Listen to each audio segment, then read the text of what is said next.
sendiri, tiada seorang pun yang memperhatikanku seperti Kau Tuhan.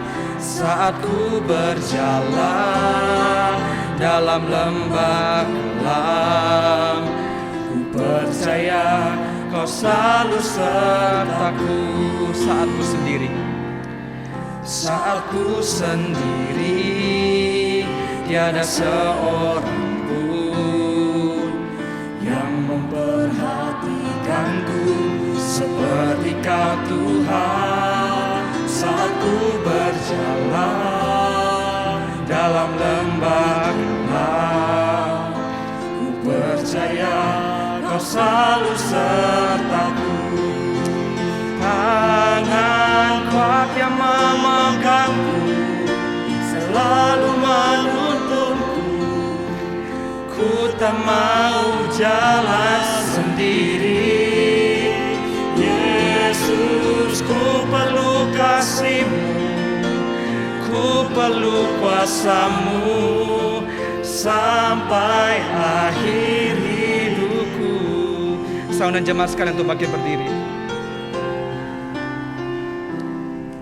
Saat ku sendiri, tiada seorang pun yang memperhatikanku seperti Kau Tuhan. Saat ku berjalan dalam lembah gelap, ku percaya Kau selalu sertaku. Tangan kuat yang memegangku, selalu menuntunku. Ku tak mau jalan sendiri.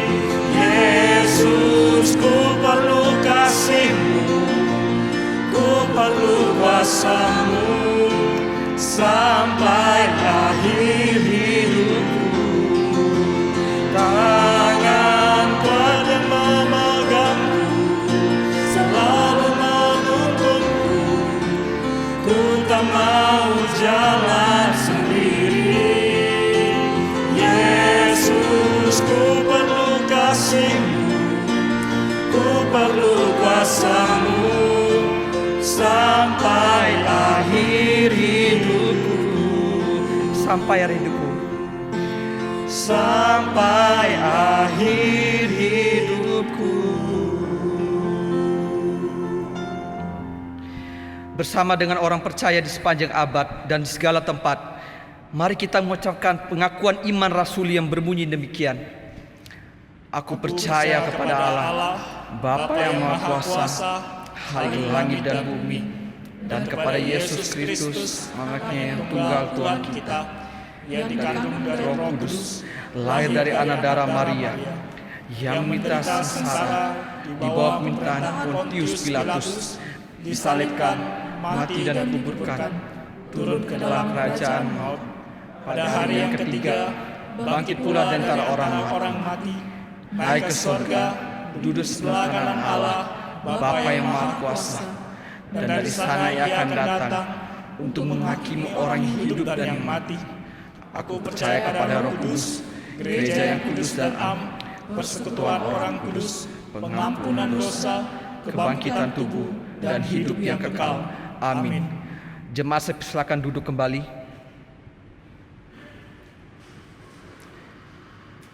Kita akan masuki doa syafaat. Yang pertama, kita berdoa untuk bencana alam yang sedang terjadi, khususnya di daerah Cianjur. Gempa yang terjadi kemarin 5,6 skala Richter. Dan kita juga berdoa untuk promosi untuk kampus ini, untuk KKR yang gencar dilancarkan, dan juga untuk acara open house. Kiranya Tuhan memberkati. Mari bersama-sama kita berdoa. Bapa kami dalam surga, terima kasih ya Tuhan, hari ini kami boleh datang di hadapan Tuhan untuk memanjatkan setiap doa kami ya Tuhan. Bapa kami di surga, kami pertama-tama berdoa Tuhan untuk saudara-saudara kami ya Tuhan yang sedang terkena bencana alam ya Tuhan, khususnya gempa ya Tuhan yang berada di Jawa Barat Tuhan, khususnya di daerah Cianjur. Tuhan kiranya menolong untuk Badan Penanggulangan Bencana, untuk orang-orang sukarelawan yang membantu di sana ya Tuhan. Kiranya dalam proses evakuasi boleh berjalan dengan baik ya Tuhan. Kami juga berdoa ya Tuhan untuk kampus kami ya Tuhan, untuk promosi yang sedang dilancarkan Tuhan. Kau berkati untuk KKR yang akan dilaksanakan di beberapa tempat, dan kami juga berdoa ya Tuhan untuk acara open house. Kami berdoa untuk banyak anak Tuhan yang boleh datang tempat ini untuk sama-sama belajar kebenaran firman Tuhan. Terima kasih ya Tuhan, terima kasih. Inilah doa permohonan kami. Dalam nama Yesus Kristus kami sudah berdoa. Amin. Sebelum mendengarkan firman Tuhan yang akan disampaikan oleh Pendeta Nathanael Channing, kita akan mendengarkan pujian dari paduan suara STT Aletheia. Saya persilakan.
Mari kita berdoa. Tuhan, kami bersyukur untuk anugerah-Mu yang luar biasa dalam setiap kehidupan kami. Ketika kami semakin menyadari siapa kami, Tuhan, maka kami melihat anugerah-Mu itu luar biasa. Tidak ada satupun ya Tuhan dalam diri kami yang layak untuk boleh kami banggakan, selain hanya untuk melihat karya Tuhan dalam hidup kami. Terima kasih Tuhan yang panggil kami bisa belajar di sini untuk dibentuk menjadi hamba-hamba-Mu. Terima kasih untuk Bapak Ibu dosen yang dengan setia mengajar kami, yang memperlengkapi kami. Tuhan, kami akan belajar dari firman Tuhan. Pimpin hamba-Mu dan saudara-saudara kami untuk boleh terus belajar bersama-sama.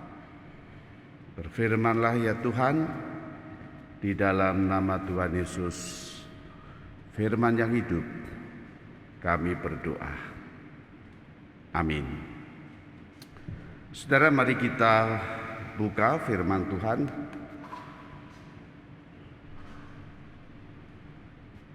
Tema yang akan kita gumulkan bersama-sama yaitu bagaimana kita menjalani kehidupan kita dengan sungguh-sungguh, mendasarkan seluruh hidup kita hanya dengan firman Tuhan.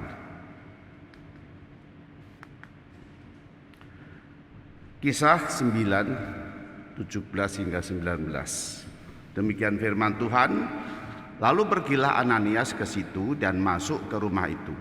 Ia menumpangkan tangannya ke atas Saulus, katanya, "Saulus, saudaraku, Tuhan Yesus yang telah menampakkan diri kepadamu di jalan yang kau lalui, telah menyuruh aku kepadamu, supaya engkau dapat melihat lagi dan penuh dengan Roh Kudus." Dan seketika itu juga seolah-olah selaput gugur dari matanya, sehingga ia dapat melihat lagi. Ia bangun lalu dibaptis, dan setelah ia makan, pulihlah kekuatannya. Saulus tinggal beberapa hari bersama-sama dengan murid-murid di Damsyik. Ya. Berbahagialah kita yang membaca kebenaran firman Tuhan, ngerti, dan kita lakukan dalam hidup kita sehari-hari. Amin. Terima kasih Bapak Ibu dosen yang saya kasihi, saya hormati. Ya. Terima kasih Pak Amos yang undang saya 30 tahun yang lalu kenal ya di GKT Penghela ya. Pas ada di sana ngomong-ngomong lalu dia katakan, "Pak, minggu depan saya ke Amerika belajar." Ya. Bagus, puji Tuhan. Balik kandang ya, saya bilang ya. Dan sekarang balik kandang undang saya. Makasih. 38 tahun pelayanan saya, baru sekarang ini saya pakai stola GKT ini. Ya. Tak lihat bolak-balik iki apa OT. Ya. Sudah emeritus, pakai stolanya GKT, di sumbernya GKT. Ya. Pak Kor tahu GKT itu kan engkongnya GKI. Saudara, saya senang khotbah di sini. Kenapa? Yang pertama, saya khotbah kepada orang-orang yang sudah tahu firman Tuhan. Enak kan? Jadi saya ngomongnya cepat ya, karena saudara sudah tahu. Mungkin saudara juga berkata, "Oh, aku tahu sebelum Pak Nathan ngomong kok." Ya, jadi tinggal amin saja, doa syafaat ya. Karena saudara sudah tahu ya. Saudara, kita melihat bahwa ya bacaan kita tadi ya bicara tentang pertobatan Paulus ya. Saudara, kita tidak usah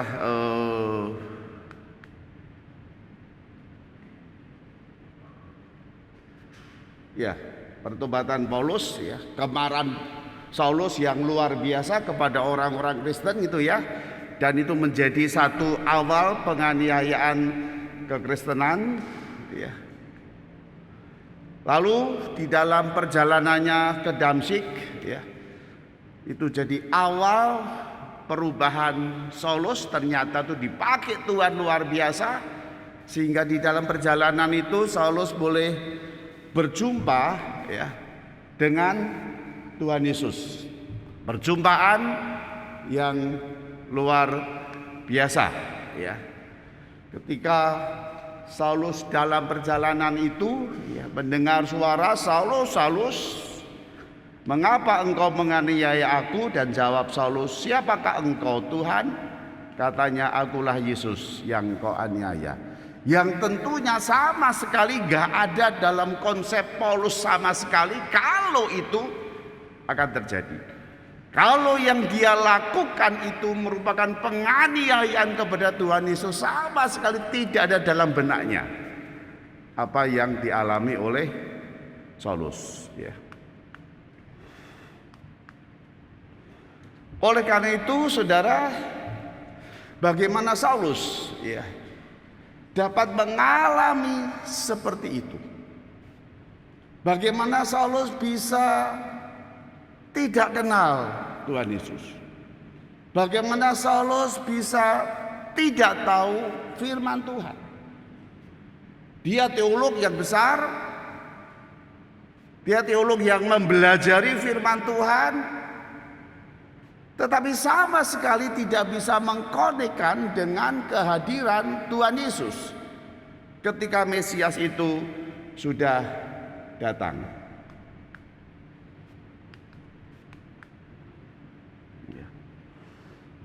Saudara, saya mengambil, ya, pergumulan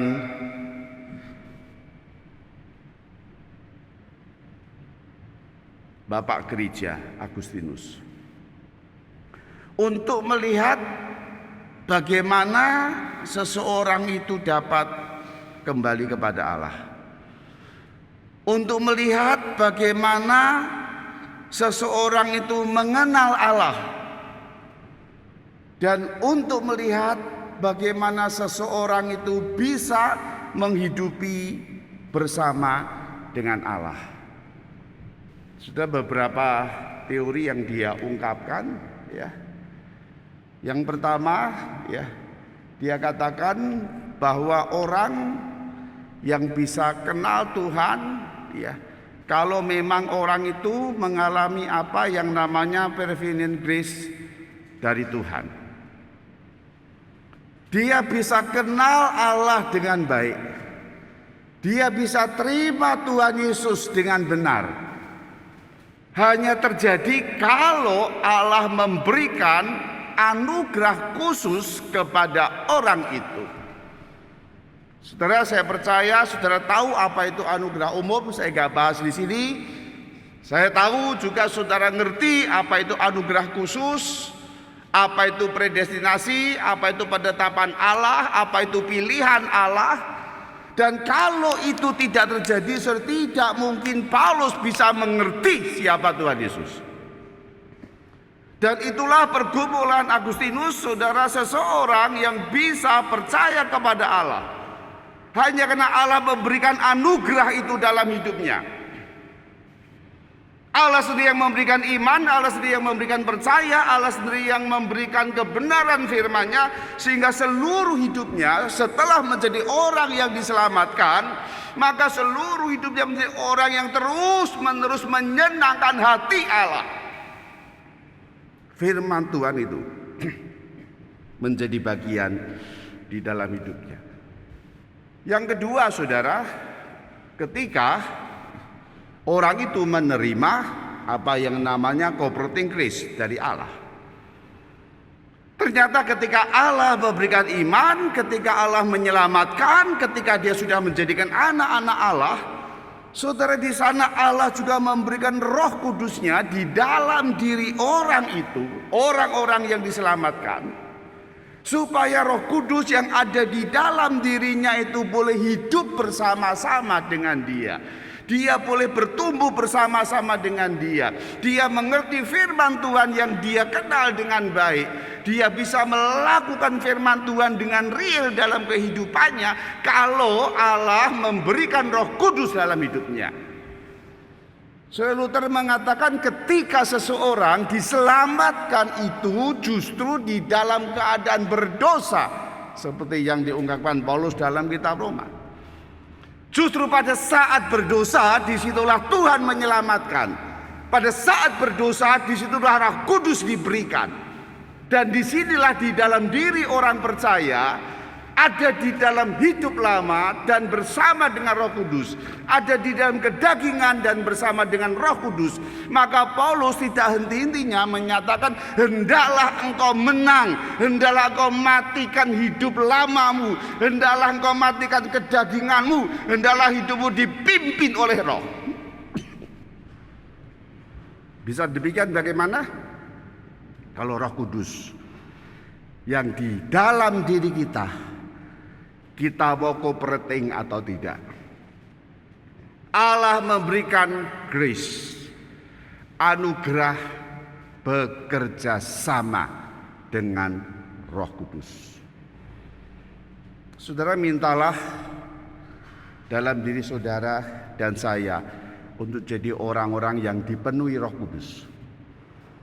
Saudara, jangan alergi kita orang Protestan dengan istilah dipenuhi Roh Kudus itu ya. Kalau sudah dipenuhi Roh Kudus rasanya punya orang Pentakosta gitu ya. Dipenuhi Roh Kudus itu bergelusolali ya. Saudara, udah macam-macam nggak benar semua kan. Tapi banyak sekali Alkitab mengatakan orang itu dipenuhi Roh Kudus. Hanya kita yang dipenuhi Roh Kudus sudah memampukan saudara dan saya melakukan firman Tuhan secara real dalam hidup saudara. Roh Kudus memampukan kita untuk mematikan kedagingan kita, hidup lama kita yang terus bercokol di dalam diri kita, yang terus ada peperangan di dalam diri kita. Saudara belajar teologi, banyak konsep teologi kebenaran di sini, saya yakin. Tapi apakah kebenaran yang kau pelajari itu ada di sini enggak? Ketika ada di sini, saudara lakukan enggak? Saudara, gak gampang. Tidak mudah tema yang kita bahas hari ini. Kalau engkau tidak minta cooperating grace itu dalam hidupmu. Saudara, saya setiap kali 5 tahun selalu mengadakan tes karunia ya. 5 tahun atau 3 tahun tes sendiri begitu ya. Saudara, yang menonjol dalam karunia saya itu pertama itu adalah mengajar. Kedua, administrasi gereja. Ketiga, pelayanan pastoral. Keempat, iman, saudara. Iman ya. Terus bertahun-tahun saudara itu ya, paling-paling administrasi gereja yang di atas atau penggembalaan di atas. Iman itu selalu nomor 4 saudara. Lalu saya bergumul sebagai pendeta ya. Masa sih aku nggak punya iman gitu ya, nggak punya iman. Ya. GKI, gereja kurang iman. Apa bener GKI itu gereja kurang iman? Tuhan, aku mau gereja itu kelebihan iman, bukan kekurangan iman. 20 tahun pelayanan saudara, setelah ada di sulung ya, saya masuk sulung, praktek 2 bulan, praktek 1 tahun, dipendetakan sampai emeritus saudara. Kenapa sampai emeritus? Karena GKT nggak pernah ngundang saya. Ya sudah di GKI terus sampai emeritus sudah. 20 tahun pelayanan, GKI Sulung mulai pembangunan dan pergumulan iman di saat saya terapkan dalam pelayanan di Sulung. Oh saudara, luar biasa ya. GKI itu kalau tidak ada duitnya nggak bangun kan. Lihat duit dulu, ada uang dulu baru bekerja. Nggak bisa tidak ada uang bekerja, nggak bisa saudara. Nah, itu memang keturunannya. Dari siapa keturunannya? Ya engkongnya. Engkongnya siapa? Ya saudara tahu sendiri kan. Ya. Dan akhirnya saudara, ayo kita mulai dari nol. Saudara berhasil. Tahap pertama 5 miliar tertutup. Tahap kedua ya, 10M dari nol, tertutup. Jadi GKI sulung sekarang yang gede mentereng itu. Saya tes iman lagi. Puji Tuhan sekarang. Karunia iman saya sekarang iman tuh nomor 1. Waduh, terima kasih Tuhan ya. Pendeta imannya nomor 1 ya, bukan yang lain. Berarti saya semakin mampu menerapkan firman Tuhan yang saya yakini dalam hidup saya. Tapi saudara, enak iman nomor 1 saudara. Saudara, iman yang nomor 1 itu Tuhan hajar saya tuh luar biasa untuk betul-betul melakukan firman Tuhan dalam hidup saya. 5 tahun atau 6 tahun yang lalu anak saya selesai wisuda, punya teman-teman KTP dari sekolah minggu, lulus semua. Pak, aku mau jalan-jalan ke Singapura. Ya udah, pergi ke sana ya. Kamu juga sudah tabung-tabung. Hari Rabu saya antar ke sana ya. Sampai Singapura, Pak, sudah sampai. Tapi badanku meriang, Pak ya. Panas tiba-tiba. Oke, Rabu malam masuk UGD, opnam di UGD semalam. Kamis pagi udah boleh pulang, Pak, tapi misi panas ya. Siang saya ditelepon, Pak, panas tinggi dan tumpah-tumpah. Waduh ya, gimana pulang, Pak? Ya wis pulang. Saudara, nyari tiket pulang nggak dapet tiket, itu Jumat Agung besok harinya. 1 tiket Singapura Surabaya 10 juta. Dan kondisi sakit, dia harus didampingi oleh suster. Berarti 30 juta saya sediakan untuk tiket. Lalu teman-teman bilang, udah masukkan NUH saja, itu murah tuh, rumah sakit pemerintah ya. Lalu saya suruh ke sana. Begitu Kamis malam masuk ke sana, saudara, anak ini nggak bisa nafas, langsung masuk ICU, langsung dipasang alat mesin pernafasan. Jam 11:30 saya ditelepon dari rumah sakit, Pak, tenang Pak, anak Bapak sudah di rumah sakit ya, nggak apa-apa ya, jangan khawatir ya, kami bantu pernafasannya. Karena dia mengatakan kami bantu pernafasannya, saudara, saya tahu karena saya pengalaman. Langsung saya tembak dokter itu, Pak, apa pakai respirator?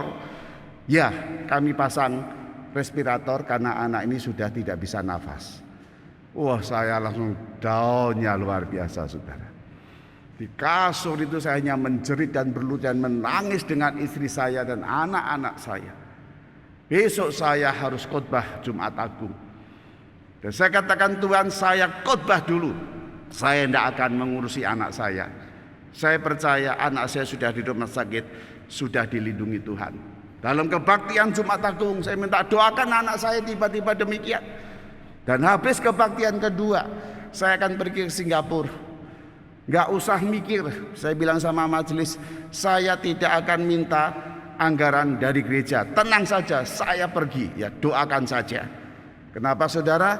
Karena saya tidak mau dalam rapat majelis itu rame mikirin anggaran, saudara. GKI itu kalau bicara anggaran harus rapat ya. Kalau tidak rapat bukan GKI ya. Saya nggak mau anak saya diributin. Saya yakin dengan iman, ya, saudara perhatikan ya. Yakin dengan iman Tuhan akan beresin semua. Saya berangkat ke Singapura. Saya bilang sama anak saya, Jo, jual mobilnya Papa yang baru dibeli 2 minggu. Saudara, kenapa 2 minggu? Karena anak saya sudah lulus, sudah kerja, lalu berkali-kali pakai mobil gereja. Lalu GKI itu kan gereja demokrasi. Ada yang ngomong, loh itu mobil kan untuk papai, bukan untuk anaknya. Lah kok dipakai untuk anaknya kerja? Aduh, puji Tuhan ya. Akhirnya saya bisa beli mobil baru. 1 Avanza kecil. Sehingga jemaat juga tidak bisa bersuara, oh sudah beli sendiri anaknya. Jual ya. Berapa Pak harganya? 235. Lu Papa beli berapa? 235. Jualnya berapa? 235. Enggak laku, Pak. Mobil bekas 235. Tak ajarin ya marketing caranya Papa. Bilang ini mobil pendeta. Saudara, banyak jemaat yang mau mobil pendeta, saudara. Ya, itu semakin tua semakin, waduh, mobilnya Pak Kor dijual tuh mahal, saudara. Ya, tua. Ya. Akhirnya saudara, udah saya ke Singapura, tenang saudara. Kenapa? Sudah ada sekitar 200 juta, 230 juta. Hari pertama cuma diinformasi, nih Pak, 9.000, puji Tuhan. Nih Pak, 13.000, puji Tuhan. Ini Pak, 16.000, puji Tuhan. Ini Pak, 19.000, puji Tuhan. Tak jual mobil, masih laku. Tapi hari ke-13 respirator itu nggak bisa dilepas, saudara. Dan disitu saya nangis, sungguh Tuhan, kapan respirator ini nggak bisa dilepas? Ya. Satu hari 15 juta, saudara. Untuk nafas itu 15 juta. Dan kemudian dicari kenapa nggak bisa dilepas, lalu akhirnya ditemukan ya bahwa autoimun anak saya itu MG, myasthenia gravis, di mana otot paru itu tidak berfungsi kalau kumat. Dan akhirnya dikasih obat lagi, kasih obat saudara, 5 hari dipanggil lagi. Ya Pak, sekarang sudah 39.000. Sudah, ketika saya dengar di kantor itu 39.000, saya teriak luar biasa. Hai! Ya, banyak orang kaget ya.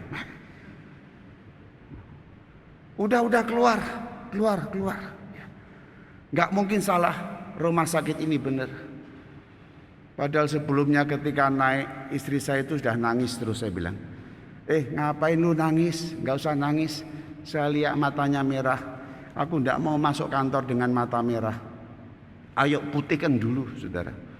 Di bawah matanya tak suruh putihkan dulu. Gimana caranya putihkan? Kedip-kedip terus ini ya, terus sampai air matanya keluar, udah putih ya, ayo baru naik. Aku malu nanti nak kamu masuk kantor, orang banyak dilihat nangis-nangis matanya merah. Sudah sampai kantor atas, saudara, ternyata apa? Nggak ada orang, saudara. Tuhan itu luar biasa. Hambanya yang gengsinya malu luar biasa. Sampai sana hanya 2 orang. Padahal tidak mungkin terjadi. Selalu padat. Orang pertama keluar dipanggil anak Elizabeth itu ya. Lalu dia katakan 39, saya teriak. Yang kaget pegawai sama susternya. Saya bilang ayo keluar. Saya gandeng istri saya pegang erat keluar dari pintu itu. Kenapa saya pegangan? Saya punya darah tinggi. Andai kata darah tinggi saya kumat pecah, saya tidak terbentur jatuh. Saya masih punya pegangan, ya. Dan kemudian jalan lorong di lantai 5 itu, saudara. Ketika di lantai 5 jalan lorong itu, Tuhan berbicara sama saya. Katanya, kamu sumbar kemana-mana, ngomong kemana-mana, Tuhan bayar. Lah begitu dengar 39.000 kamu teriak. Leher saya kencang sekali, saudara. Saya percaya tensi saya tinggi luar biasa. Saya noleh begini nggak bisa kalau noleh begini karena sakit sekali sampai saya pijit begini. Katanya kamu yakin Tuhan itu bayar. Kenapa teriak? Bukankah seharusnya di kantor itu ketika engkau mendengar 39.000, saat itu juga engkau berkata, Tuhan terima kasih, aku bersyukur Tuhan. Karena 39.000 itu pasti engkau bayar dengan baik. Ternyata enggak. Ternyata lu teriak. Ternyata lahir lu tegang. Ternyata lu ajak istri keluar. Ya. Persoalannya adalah kamu gak sadar bahwa di kantor itu aku hadir bersama kamu. Rasanya saya ditempiling sama Tuhan, saudara. Bahwa saya yang bisa khotbah tahunan ini, saya yang bisa ceramah dengan baik, saya yang bisa KKR ini, sayalah orang yang membuang Tuhan. di dalam hidup saya. Saya tidak ngereken Tuhan. Saya tidak peduli Tuhan, bahwa Tuhan itu bersama saya saat itu. Tapi aku tidak anggap. Saya nangis di situ, minta ampun. Tuhan, khotbah gampang, ngajar gampang Tuhan. Tapi ketika menghadirkan Engkau di tengah-tengah pergumulan ini, aku gagal Tuhan. Aku gagal jadi hamba-Mu. Ampuni aku Tuhan. Ampuni. Sekarang aku yakin Tuhan pasti bayar. Begitu saya katakan aku yakin Tuhan pasti bayar, saudara, rasanya seperti ada angin yang lewat di muka saya. Bes dia. Dingin itu saudara, di tengah-tengah panasnya Singapura. Dingin lewat ini. Begitu dingin saudara, leher saya itu wentengnya luar biasa loh. Yang dulu nolak istri saya dengan badan begini, sekarang wenteng. Saya gini-gini. Saya bilang, Tuhan pulihkan aku. Enteng ya. Coba yuk lihat mukaku ya. Pucat, merah atau normal. Ya kalau pucat, ayo ke bawah periksa ya. Apalagi merah, pasti naik. Lo normal tuh gak apa-apa. Opo, enteng lo, enak lo. Sekarang kita komitmen ya. Di situ lorong itu saya berdoa. Saya bilang sama istri saya, kalau kita ngomong duit, ingatkan saya, Tuhan Yesus bayar. Saudara, akhirnya hari yang ke-16, puji Tuhan, respirator dilepas. Hari ke-18 boleh pulang. Saudara, hanya bawa tinggal 1.000 untuk bayar. Saya kalau punya duit saya setor, punya duit saya setor. Mungkin paling banyak catatan saya saudara. Saya tidak ngitung berapa. Terakhir punya 1.000 saya bayar. Ya begitu bayar saudara. Pak, mesti ada kembalinya. Ya 800. 800 kembali. Ya 800. Saudara, uang dari mana? Enggak tahu. Saya sampai sekarang mobil saya masih ada, enggak pernah dijual. Saya di situ melihat Tuhan luar biasa. Ketika saya menghidupi firman-Mu dalam aku. Ketika apa yang ada dalam konsep Allah itu siapa? Yang turun dalam hati. Tidak mudah untuk saya jalankan dalam realita hidup real saya. Saudara, dari pengalaman anak saya itu, Tuhan memberikan pelajaran iman yang luar biasa. Pelajaran bagaimana melakukan firman Tuhan menjadi dasar hidup saya yang luar biasa. Dan sampai hari ini, akhirnya saya belajar poin yang ketiga. Orang yang menerima sufficient grace dari Allah. Saudara, ketika anugerah Allah diberikan, ketika Roh Kudus terus mematikan kedagingan saya, pikiran hidup lama saya, pikiran kedagingan saya yang bisa mengalahkan firman Tuhan. Roh Kudus menolong saya, meyakinkan saya kebenaran firman Tuhan itu ya amin. Begitu terbukti, maka saya kata, Tuhan terima kasih untuk sufficient grace dari Engkau. Terima kasih Tuhan, sekarang hidup yang aku jalani hanya penuh dengan rasa syukur yang luar biasa. Bahwa Engkau Allah Immanuel, Engkau tidak pernah meninggalkan aku sebagai yatim piatu. Aku mau belajar seperti Paulus, hidupku bukannya aku lagi, tapi Kristus yang hidup di dalamku. Setelah Paulus bertemu dengan Tuhan Yesus, setelah Paulus diubah oleh Tuhan Yesus, setelah Roh Kudus hidup di dalam diri Paulus, Dia bisa berkata, hidupku bukannya aku lagi. Dan pengalaman sufficient grace ini saudara, saya banyak temui di akhir-akhir masa pandemi ini. Orang yang kehilangan papanya, kehilangan mamanya, kehilangan kedua-duanya. Mereka yang begitu sedih luar biasa, mereka bisa keluar dari mulutnya, terima kasih Tuhan, aku percaya Engkau tidak pernah meninggalkan aku. Saudara, selama pandemi saudara, selama jemaat, saya bila boleh mengatakan itu tahun duka yang luar biasa. Di sulung 40 orang lebih saudara yang Tuhan panggil. Dan ketika ada jemaat yang berduka, saya tidak pernah melakukan pelayanan online saudara. Saya hadir bersama dengan jemaat jam 2 pagi, jam 3 pagi, jam 5 pagi di kamar mayat. Saya pergi ke rumah sakit Dr. Sutomo. Banyak teman-teman yang telepon, "Hei Nat, gila kamu Nat pergi ke sana." Saudara itu GKI saudara. Pendetanya ke sana digila-gilakan saudara. Kok bisa gila? Kalau gila kok nggak bisa pulang rumah? Ya doakan pendetamu yang ke sana supaya aman tidak kena virus. Saya ngerti bagaimana orang kena COVID dimandikan.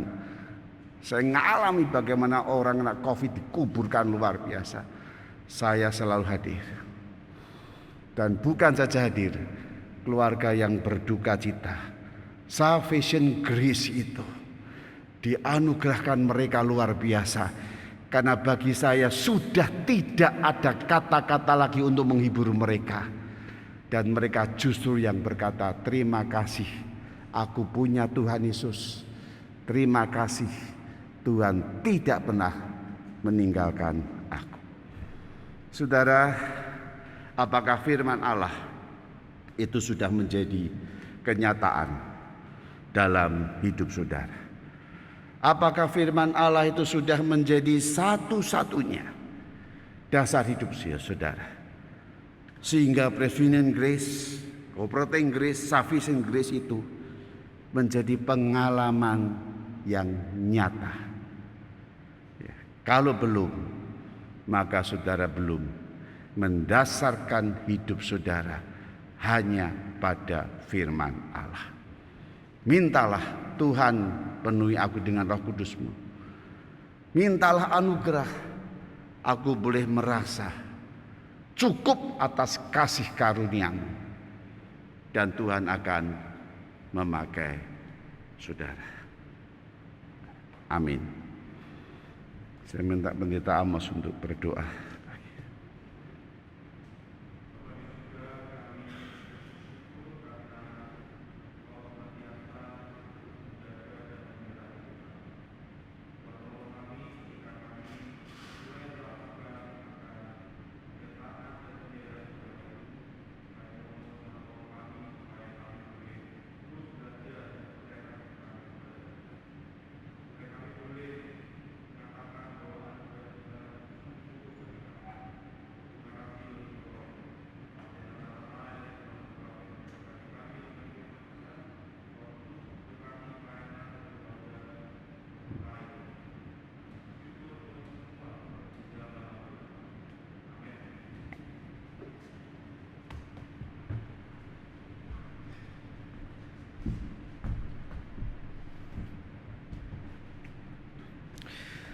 Terima kasih untuk hamba-Nya yang telah menyampaikan kebenaran firman Tuhan.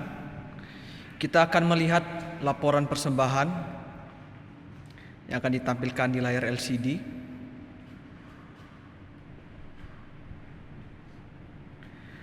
Jemaat dikasih Tuhan, sambil kantong persembahan akan dijalankan, mari kita menyanyikan pujian Di Bukit Golgota Napaklah Salibnya.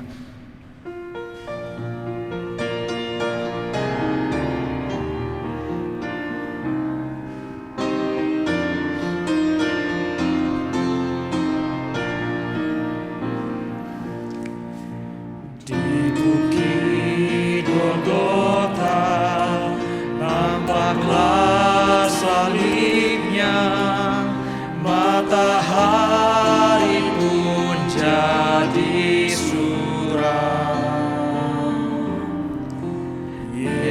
anak Allah, meninggalkan surga, mati bagiku yang berdosa. Maka ku tinggikan salibnya sampai bertemu dengan Bapa. Dengar katanya hamba setia, salibku ganti dengan mahkota. Meski manusia menghina salibnya, namun bagiku lambang mulia. Hatiku sungguh keras, makin tak tergeraklah, hanya kasih-Nya menghancurkan. Maka ku tinggikan salibnya sampai bertemu dengan Bapa. Dengar katanya hamba setia, salibku ganti dengan mahkota.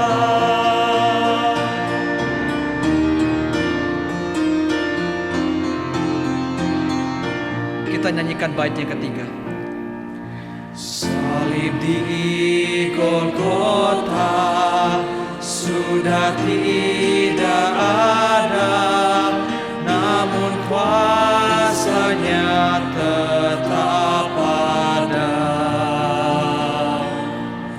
Selamatkan manusia, menghapuskan dosa, hatiku pun jadi sucilah. Maka ku tinggikan salibnya sampai bertemu dengan Bapa. Dengan katanya hamba setia, salibku ganti dengan mahkota. Saya minta dengan kasih untuk Saudara Devin memimpin kita dalam doa persembahan. Mari kita berdoa. Tuhan Yesus, terima kasih untuk kasih Tuhan di dalam hidup kami. Kami sungguh bersyukur bahwa pada pagi hari ini Tuhan, kami boleh hadir pada ini untuk beribadah kepada Tuhan. Dan terlebih lagi Tuhan, kami telah mendengarkan firman-Mu, Tuhan yang tolong setiap kami. Dan pada saat ini Tuhan, kami telah memberikan persembahan. Biarlah Tuhan Kau yang terus menolong kami, memberkati setiap kami. Dan juga kami menyerahkan persembahan ini ke dalam tangan-Mu Tuhan. Tuhan yang pakai, Tuhan yang memakai anak-anak-Mu yang mengelola. Biarlah persembahan ini juga boleh menjadi berkah bagi banyak orang. Terima kasih Tuhan, kami serahkan waktu selanjutnya ke dalam tangan-Mu. Hanya di dalam nama Tuhan Yesus kami berdoa. Amin. Amin. Saya persilahkan untuk jemaat sekalian untuk bangkit berdiri. Segala pujian, hormat, dan kemuliaan hanya bagi Tuhan. Doksologi dan doa berkat akan disampaikan oleh hambanya Pendeta Nathanael Channing. Doksologi.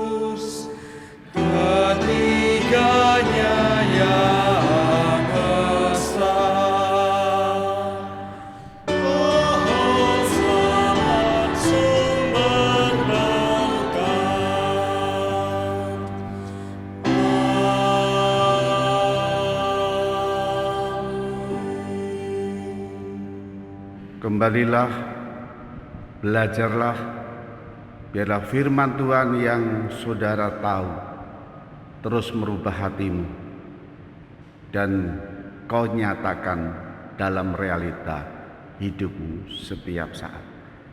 Kami mohon berkat Tuhan, kiranya kasih karunia daripada Allah Bapa dan Tuhan kita Yesus Kristus, penyertaan dan kekuatan daripada Roh Kudus menyertai saudara sekalian sekarang ini sampai selama-lamanya.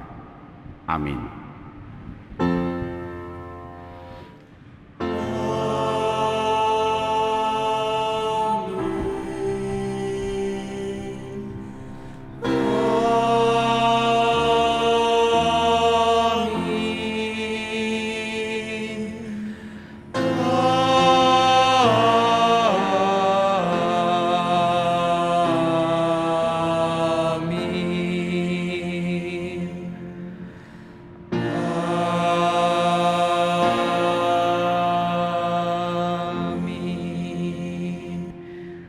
Jemaat silakan duduk kembali, silakan mengambil waktu teduh.